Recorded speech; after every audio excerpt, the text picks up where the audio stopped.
L'art de manger une mangue. On suppose que vous vous trouvez à ce moment-là, quelque part au sud de la vie. Il faut attendre alors un midi de juillet, quand la chaleur devient insupportable.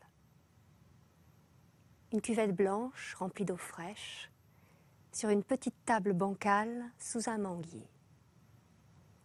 Vous arrivez en sueur d'une demi-journée agitée pour vous asseoir à l'ombre, sans rien dire, pendant un long moment, jusqu'à ce que votre sieste soit interrompue par le bruit sourd d'une mangue qui vient de tomber près de vos pieds. Il faut la respirer longuement avant de la dévorer pour qu'il ne reste plus une once de chair, ni non plus une goutte de jus. Puis vous vous lavez le visage et le torse dans la cuvette d'eau avant de retourner à votre chaise. La mangue de midi est la grâce du jour. L'art de ne pas sourire à la caméra. Je ne sais pas quand toute cette manipulation a commencé, mais dès qu'on se retrouve devant la caméra d'un photographe amateur ou professionnel, la première chose qu'il vous demande, c'est de sourire.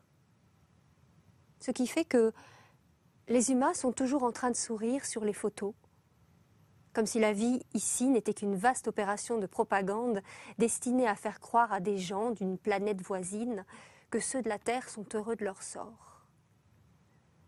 Je remarque qu'on ne commence à se rebeller contre une telle pratique qu'à l'approche de la soixantaine, quand on comprend, finalement, que le nombre de sourires qu'un être normal possède dans son carquois est limité. Il y aura pour chacun de nous un dernier sourire à la caméra. Faites savoir, pendant qu'il est encore temps, que vous avez tenu le pari difficile de faire une photo sans sourire, pour qu'on sache que vous refusez l'air du temps.